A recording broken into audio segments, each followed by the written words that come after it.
বন্ধুগণ সবাইকে নমস্কার। আজকে রান্না করব আইড় মাছ।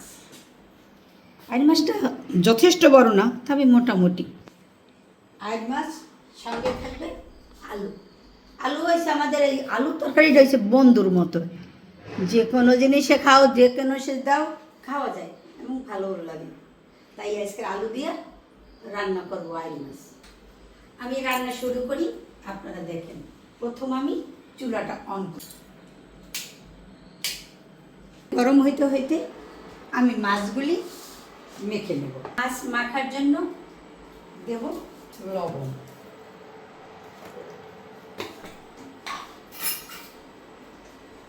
বন্ধুগণ সবাইকে নমস্কার। আজকে রান্না করব আইড় মাছ। আইড় মাছটা যথেষ্ট বড় না, তবে মোটামুটি। আইড় মাছ সঙ্গে থাকবে আলু। আলু হয়েছে আমাদের এই আলু তরকারিটা হয়েছে বন্ধুর মতো, যে কোনো জিনিসে খাও, যে কোনো সে দাও খাওয়া যায় এবং ভালোও লাগে। তাই আজকে আলু দিয়ে রান্না করব আইড় মাছ। আমি রান্না শুরু করি, আপনারা দেখেন।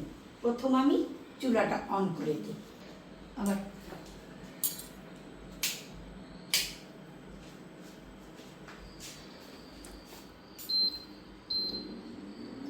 কড়াই গরম হইতে হইতে আমি মাছগুলি মেখে নেব।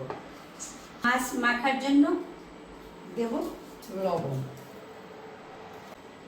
আর দেব হলুদের গুঁড়ো। মাছ মাখতে মাখতে আমি কড়াই গরম হয়ে গেছে, আমি দিয়ে দেব মাছ ভাজার জন্য সরিষার তেল। এখন আমি মাছটা মেখে নেব। আমি মাছ মাখার জন্য মাছে দিয়ে দেব অল্প পরিমাণে সরিষার তেল। এই মাছটা এমন একটা জিনিস, খেতে খুব স্বাদ, না আছে কাটা, না আছে জ্বালা। এমন মাছ যে সবাই, ছোট বড় বুড়া, অনেক মাছ আছে কাটার বয়সে বুড়িরা খায় না। হ্যাঁ, এই মাছটা এমন সবাই খেতে পারবে। এমনকি আমার নাতির জন্য আমরা বেশিরভাগই আইড় মাছ কিনি, কারণ আমার নাতি ছোট, এই আইড় মাছ খাইতে পারে খুব। তাই বেশিরভাগই আমরা আইড় মাছ কিনি এবং আইড় মাছ খাই। তেল গরম হয়ে গেছে, এখন আমি মাছগুলি কড়াইয়ের উপর দিয়ে দেব।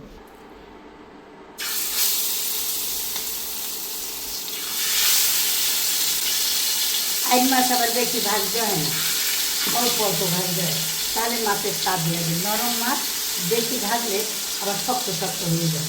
আইড় মাছ আমার ভাজতে হবে অল্প পরিমাণে, যাতে করে মাছটার একটা স্বাদ থাকে। মাছগুলি ভাজা হয়েছে, এখন আমি মাছগুলি তুলে নেব।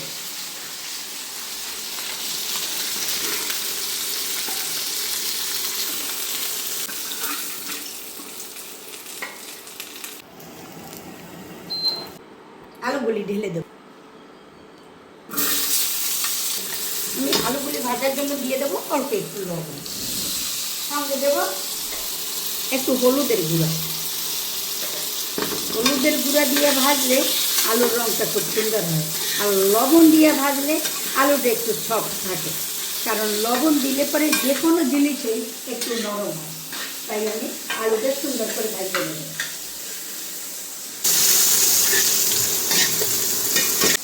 আলুটা ভাজা হইতে হইতে আমি মশলাটা মিক্সড করে নেব। প্রথম দেব হলুদের গুঁড়ো পরিমাণ মতো, দেব মরিচের গুঁড়া পরিমাণ মতো, স্বাদ মতো লবণ। এই জলটা আমি এখন দিয়ে মশলাটা মিক্স করব। আলুগুলো ভাজা হয়ে গেছে, দেখুন আলুগুলো সুন্দর ভাজা হয়ে গেছে, আমি এখন নামিয়ে ফেলব। এখন আমি কড়াইতে দেব সরিষার তেল। তেল গরম হয়ে গেছে, দিয়ে দেব 2টা তেজপাতা, জিরা। মিক্সড করা মশলা এই তেলের ভিতর ঢেলে সঙ্গে দিয়ে দেব একটু ধনিয়া বাটা। মশলাটা কষানো হয়ে গেছে, দেখেন উপরে তেলটা ছেড়ে দিয়েছে, মশলা থেকে তেলটা ছেড়ে দিয়েছে। এখন আমি একটু নাড়াচাড়া দিয়ে দেখেন মশলাটা কত সুন্দর ভাজা হয়েছে, কষানো হয়েছে। এখন আমি আলুগুলি দিয়ে দেব।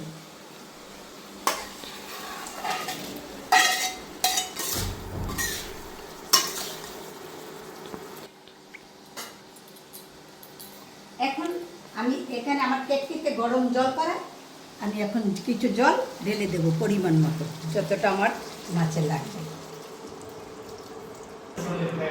এখন একটু নেড়ে চেড়ে দেবো।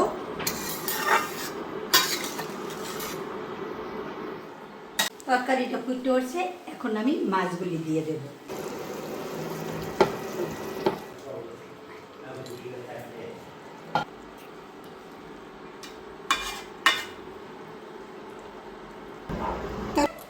তরকারিটা আস্তে আস্তে একটু হতে থাকুক, এই সুযোগে আমি একটু জিরা আর একটু দারচিনি বাটতে নেব। আইস মাছটাতে একটু জিরা বাটা, তারপরে একটু দারচিনি বাটা দিলে অন্যরকম একটু স্বাদ লাগে। বাটা হয়ে গেছে, আমি এখন তুলে নেব।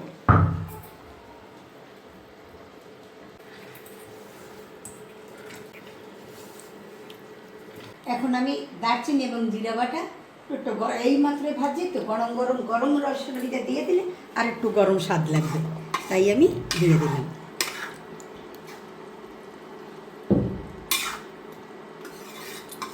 দিলাম আস্তে আস্তে জাল পাক।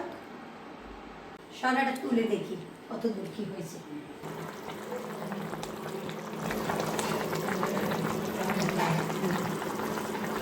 তরকারিটা হয়ে গেছে, এখন আমি নামিয়ে ফেলি।